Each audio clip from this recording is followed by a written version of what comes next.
If somebody asked me to create a list of skills that I wish they taught in school, the list would be so very long. And on that list would be email management. I strongly believe that basic email management skills should be taught perhaps as early as middle school and absolutely most definitely in high school. Why? Because I classify email under two key categories of skills: communication and organization.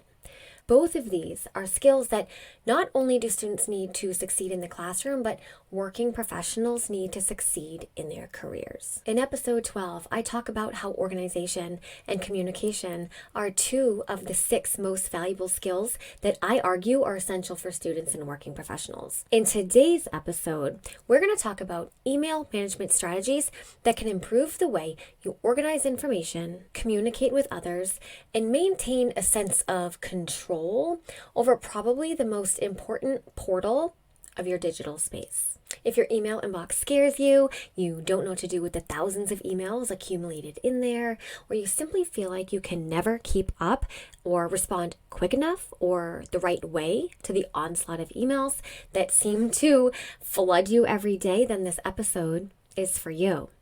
Also, an announcement that this podcast now has its own YouTube channel. Learn and Work Smarter at YouTube is here. Previously, I had put all of the podcast episodes on my School Habits YouTube channel, but I decided to remove them from there and split them, and they exist on their own channel in case you notice that the videos were missing. If you haven't seen that yet, I would love to subscribe because my ego has taken a hit with this brand new channel and a little baby amount of subscribers. But anyways, all of that fun is out of the way, and I am ready to get started on our conversation about email. Hello, you are listening to the Learn and Work Smarter podcast, the podcast for students and professionals who want to learn and work smarter. I'm your host, executive function coach, and founder of schoolhabits.com, Katie Azevedo. As a reminder, everything I mention in today's episode will be linked in the show notes, including a link to the transcript, which you can also find at learnandworksmarter.com/podcast. You're going to walk away from today's episode with 3 practical strategies that you can begin using right away to get better control of your email inbox. The tips will apply if you're in school or if you're in the workforce, because in both contexts, email serves the same purpose, which is to communicate, specifically to distribute or solicit information. That's really the whole purpose of email. Now, keeping that primary function of email in mind, we can walk straight into my first tip, which is to remember that email is not a task management system. A common mistake that I see students and professionals make all the time is to use their inbox as a way to keep track of tasks. Now, that is a mistake. It often leads to chaos and unreliability and poor performance due to lost or forgotten information that really does belong in a true task management system. If you need help creating a true task management system, I talk all about that in episode 5. I'll leave that link in the show notes and in the description box if you're watching this video, because we're not going to get into task management strategies in today's episode, okay? But rather, my intention with this tip is to remind you that email is no place to store tasks and obligations. But here's where it gets a little clunky. Because email is a communication tool, we often receive tasks or information about tasks via our inbox. So I get that it feels like simple to leave that information in there for the sake of reducing a step, right? Like, I get that, and I'm tempted to do that sometimes too. But again, this is where so many people go wrong. So the strategy that I want you to try behind email management is to extract information from emails and put it in your task management system or on your calendar. Let me slow down and back up for a minute to explain that the 2 most common and urgent things that we get in emails is information related to tasks that we need to do, or something that is time sensitive, right? Or related to a date or a calendar or something like that. And it's absolutely crucial that we get in the practice of extracting task-based and time-based information from our emails and move it to a dedicated task management or time management system, depending on, what the information is. And yes, that means that you have to have a task management and a time management system, right? quick reminder that a task management system is some kind of list. At its very core, it's just a list. It can be as complicated or as simple as you want. It can be analog, it can be digital, it doesn't matter. And a time management system involves calendars. So, what does this look like in real life? Good question. Let's look at an example. Let's say that you're a college student and you get an email from a professor letting you know that Friday's class is canceled, but your research project is still going to be due that day, okay? But in the email, she tells you that the new deadline, is no longer 3 p.m., which is when class was going to be, but now it's midnight that night, giving you an extra, math, 9 hours. One might be tempted to look at this email and say, cool, like, thanks for the information. I'll remember that. But that's where the derailment happens, okay? Instead, we need to extract that information from the email and put it where it belongs. So that means writing in your task management system, work on paper on the days leading up to Friday's due date. It also means writing midnight deadline on Friday night on your calendar. Now, you are welcome to leave that email alive and well in your inbox. You don't have to delete it, but right now, the information is where it belongs, task management and time management systems. Speaking of deleting emails, we will talk about inbox zero at the end of this episode. That is something that I'm asked a lot about, and so I figured that I would address the concept of inbox zero and whether it can be helpful or not, but I'll get to that at the end of the episode. Now, at first, this might seem like a clunky workflow, right? You get an email and it has the stuff in it that you need. And it's like, oh, I'm telling you to like pull the stuff out, put it in your systems. And now you have to go look at your task management system and, look at your calendar to find the information that just existed in an email. But keep in mind that I am only giving you an example in the context of a simple college student life. Now, I'm not saying easy college student life, but simple. And I'm also using in my example only one email. Okay, just to prove my point, just to illustrate my point. But we all know that that's not what email is really like. In reality, in the professional world, and even in some school situations, right, we get so many emails, so much information every single day. So the little illusion we tell ourselves that like, oh, thanks for the information, I'll remember this, right? It's just that. It's just an illusion. We have to stop telling ourselves that we'll remember the information as an email because it's going to get buried. Now, another example in a professional context would be if you get an email from a manager, maybe asking you to be the note taker on, next Monday's meeting. Awesome. So that email communicates a task to be done as well as a time it needs to be done by. All right. So what do? No, not just leave the email in there. We extract both of those pieces of information and we put them where they belong. So you were asked to be the note taker, right, for a meeting. There are tasks connected to that, right? Is there a team note sheet that everybody uses and you need to go find it on some like shared drive, right? Have you planned whether you're going to take digital notes or paper notes? And if so, what system are you going to use? Do you need to look at the last month's meeting notes to maybe refresh what was covered then so that your current notes have more context? These are all tasks related to Monday's tasks that will need to be thought of ahead of time. And then somewhere on your calendar, you need to put the time of the meeting, right? You might want to add in some buffer time so that you get there a few minutes ahead of time and, make sure that you have Wi-Fi connection. If you're taking digital notes, make sure you get a seat that's close to the presentation board so you can actually see what the heck you're taking notes on. These things will go on your calendar. Now, let's say that your manager sent you this email on a Wednesday, all right? And that's 5 days before the meeting, right? 5 days. It would most likely get buried under 100 emails between now and then. But if you extracted that information and you put it in your task management system and then you made a habit of checking every single day, you'll stay on top of what needs to get done when you need to do it. All right, moving on to email management tip number 2. This is my favorite philosophy for life. Keep it simple. Now, back in the day when I was first bit by the productivity bug and I went down a rabbit hole, I encountered what today I have heard other people call bro productivity. I love that expression. Didn't make it up. I love it. This is a brand of productivity hacks and really complicated systems usually, but hacks is the right word here, that promise to shave like a millisecond off your workflow. It wasn't even worth it. First of all, I was like, cool, oh my gosh. And then I realized it wasn't cool at all because the systems were so complicated. It's like, oh, build this crazy email rule and this will happen automatically. Oh my gosh, the best systems are the simplest. And I want to say that again, if I can possibly get it out of my mouth. The best systems are the simplest. So when it comes to managing your inbox, like the actual interface and the organization and the folders and things like that, the structure of what's inside, keep it simple. So what do I mean? Whether you're using Gmail or Outlook or Yahoo, email service providers provide some kind of, tagging or filters or labeling or pinning functionality. Okay, call it whatever you want. They all have them. But it's the basic idea that you can set up automatic rules for incoming emails so they go automatically into like a certain folder or a tagged or certain way or something.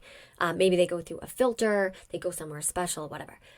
Or maybe you don't have it set up to go someplace automatically, but you have some idealistic vision of yourself ambitiously skimming every email that comes in and instantly tagging it or labeling it or dragging it into some beautiful color-coded folder. Now, unless you already have an established system like this and it works brilliantly for you, and I want you to be honest about that. Is it really working? Okay. Then this approach is not something that I recommend for students and most working professionals. I said earlier in this episode that email is a way of communication, right? It's a communication tool. And one foundational principle of good communication is that it should be simple and clear. So I suggest that we apply that principle to how we actually manage our inbox. Keep it simple and clear. So I think the simplest approach, like the actual absolute simplest way to go about this at all, is just to have a primary inbox and maybe at the most 1 or 2 separate email inbox folders if needed.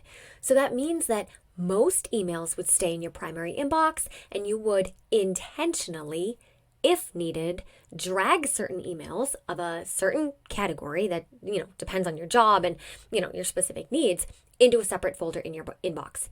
Again, this would depend on what your needs are, but in general, no matter if you're a student or you're in the workforce, having a separate inbox folder labeled resources can be a really good idea.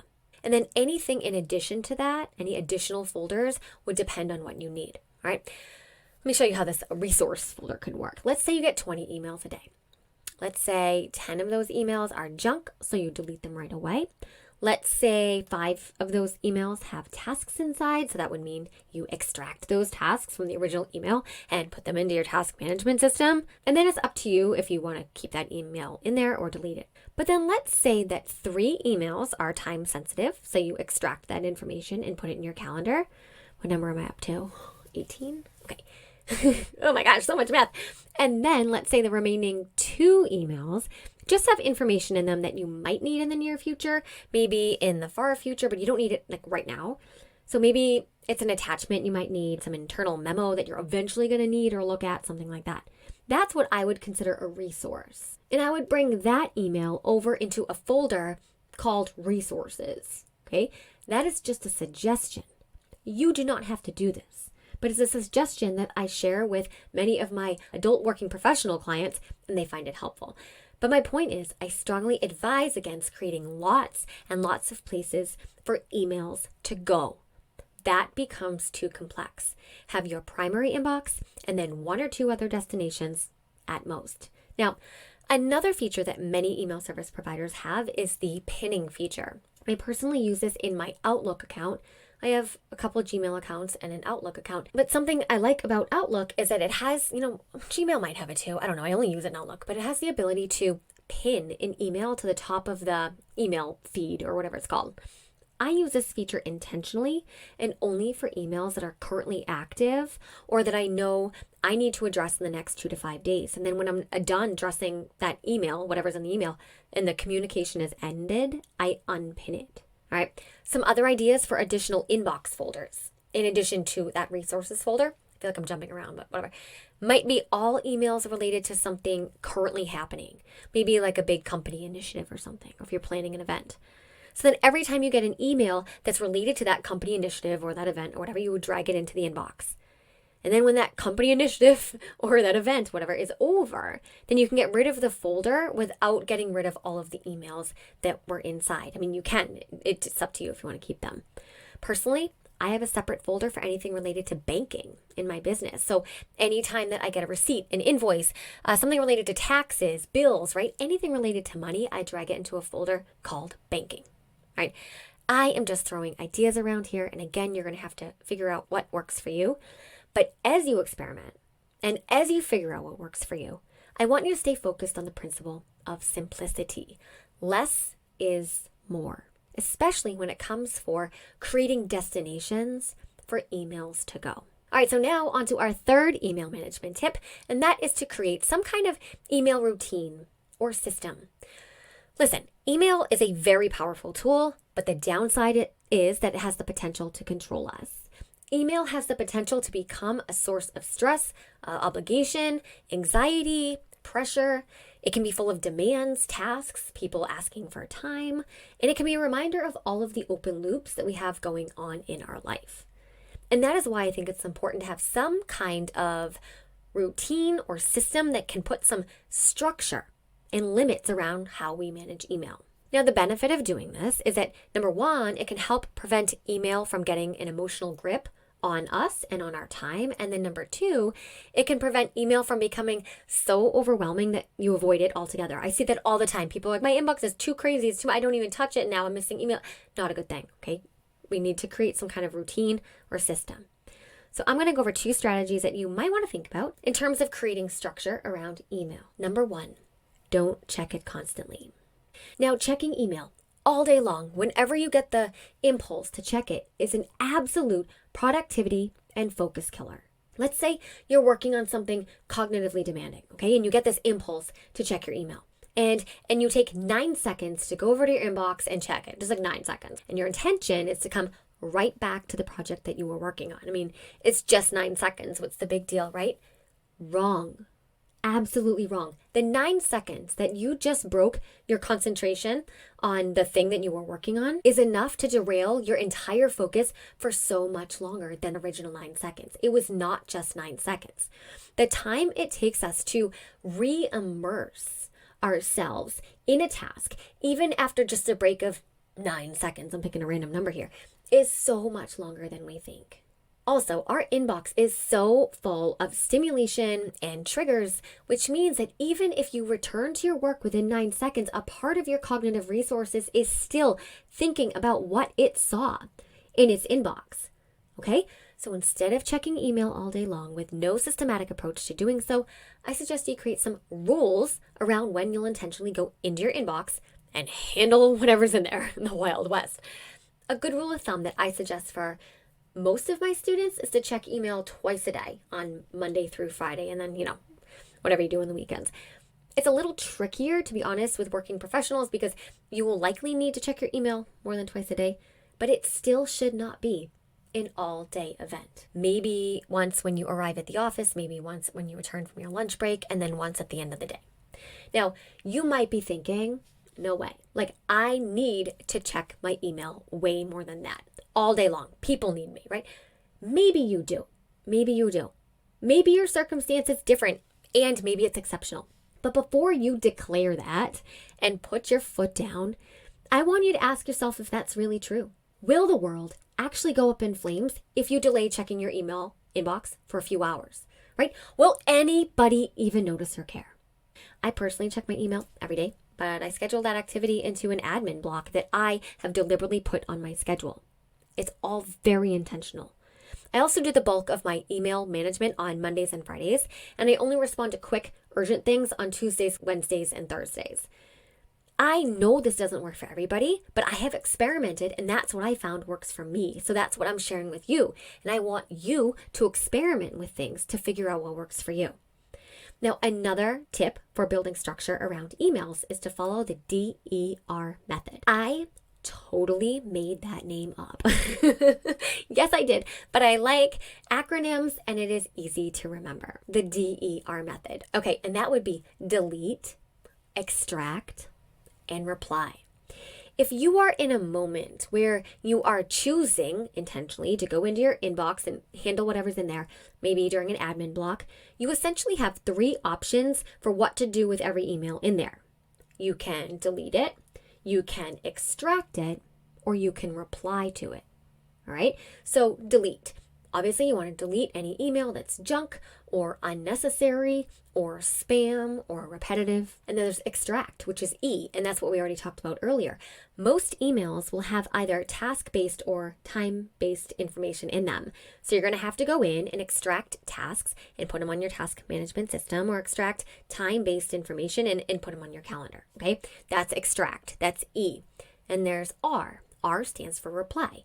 Some emails, believe it or not, we actually have to reply to.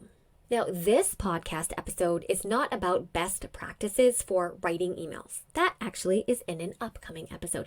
But if there's an email that you can reply to in 2 minutes or less, do it.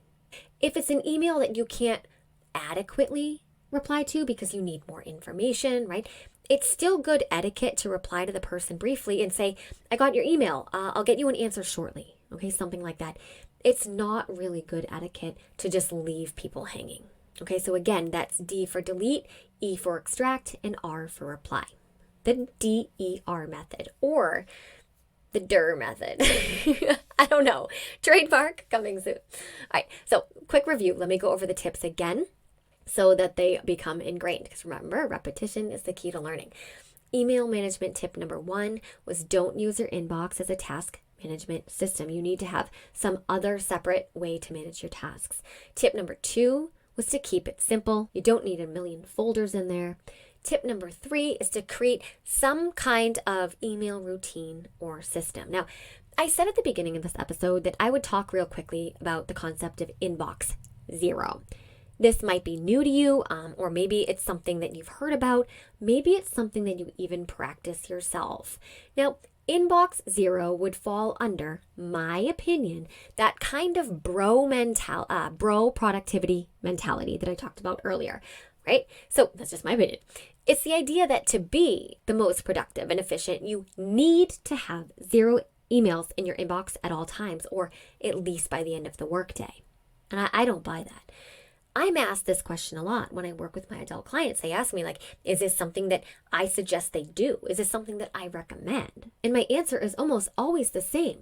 You can do it if you want, but it is absolutely and completely unnecessary. Now listen, I am a self-proclaimed minimalist. I like empty drawers and blank spaces, and my favorite color is clear. I know. Should I confess that? I know. And even I do not practice inbox zero. I think it's more critical and directly related to productivity and being able to get your job done, whether you're a student or a working professional, to have some practical ways to manage what's inside of your inbox. I mean, I think how many emails we store in our inbox and whether we delete them or not is irrelevant compared to what we do with the information that is inside those emails. And that's what we covered here today. So if you like the idea of inbox zero and you're also, this is the kicker, also effectively managing what's inside those emails, and you're not just deleting them to like hack your way to inbox zero, then carry on, my friend. But if you have 10,000 emails currently in your inbox, but all the information that you need to do your job is effectively extracted and stored somewhere and handled, then I don't think it matters whether you delete or keep the original emails, okay? That's just one of those things that you're going to have to experiment and figure out yourself. All right, that brings us to the end. I appreciate you. I appreciate that you have made it this far. Don't forget to head on over to the new Learn and Work Smarter YouTube channel. The show notes to this podcast, including a transcription, are on learnandworksmarter.com. And remember, you can submit your questions for me to answer on future Q&A episodes by submitting your questions at learnandworksmarter.com. Oh gosh. And as always, never stop learning.